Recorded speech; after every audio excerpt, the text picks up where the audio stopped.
Hi, my name is Anna Grace Swindle. I am filling the application for the Lego assembler job, and would just love to express my gratitude for the interview and the opportunity to have this interview. So thank you. Tell me about yourself. Well, I'm very hardworking, and I try and most of the time get my work done with immense efficiency. I take great pride in my work, especially if it's something large. Even the small things, I take great pride in it. It's somewhat of a accomplishment in my mind, though maybe small. It's still some sort of an accomplishment. That might not be from a life perspective, but in a hobby perspective of finishing a set, of finishing, a large piece that you're doing. May that be the Millennium Falcon, which I actually have built before, or that may be, R2-D2. I don't know. It comes with an immense pride that you do finish that and you get it done in a good amount of time. So, yeah. What skills do you bring that will help you succeed in this role? As I said, I'm very efficient in my building. I enjoy the work that I do and try to get them done as quick as possible so I can move on to the next one. And it's not necessarily a sense of wanting to finish it quickly. In my mind, it's more of a challenge to see how fast I can get it done.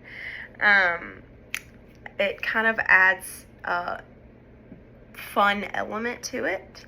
You're just getting through each little piece, physically speaking, too.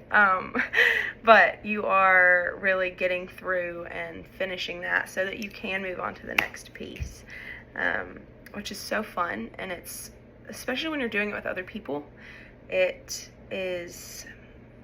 brings a sense of joy almost, because you're working together and you're able to get their thoughts on it and see what needs to be done. How do you prioritize your tasks when you have multiple deadlines? Unlike most people, I like working under pressure. I know that might come as a, whoa, that's crazy, but I like the intensity of it. And in those situations, I tend to think of more things that you wouldn't necessarily if you're taking a longer period of time to work on it. I am a very quick thinker. I come up with very fast ideas of doing things, and it kind of adds a level of,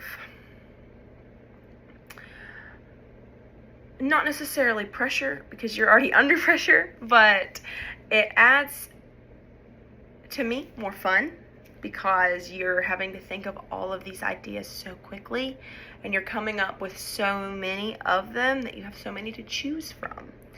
And it is a sense sort of overachieving in a way, because you want to get it done, but you also have everything that you're thinking about, which in my mind is really fun. I don't know why, but it is. Tell me about a time you worked as part of a team. What was your role? So I was a lifeguard for many years, and you definitely have to work as a team in that job, because, well, whether it's saving a life or doing simple tasks around the pool deck, you have to use very good communicative skills, and you have to be able to convey what has been done and what needs to be done. So say for instance, you're training. You're a certified lifeguard, but you still train. So you're doing your training in just refreshments of different skill sets. So say you have a above water or a surface water incident. You have the victim, quote unquote, they're not dead, but you have the victim, they're on the surface level of the water, and you and your team have to survey the area or assess it, and you as a team have to communicate of, okay, what rescue method are we going to do? Are we going to do a stabilization? Are we going to do a quick action? Are we going to... There's so many different things that you have to think about, because say that the victim has hit their head on the bottom of the pool. You have to stabilize that victim and get them out of the pool without damaging them any further. So if they've broken their neck, you stabilize their neck, but you have to have multiple people to help you do that. So I would definitely say that is working a part of a very big team, because you're doing so many different things, but everybody has to be on the same page of what you're doing. If you got this position, what would be your top priority in your first 90 days? I would try and get as many sets as I possibly could done, genuinely. If we were trying to sell these sets, I would give insight to why the client should buy and what the product could be used for. And I would also suggest making an investment in Lego, the company, as you would get revenue back from them and therefore be able to buy more Legos. So I hope that is insightful, and I hope that you take my interview into immense consideration. So thank you.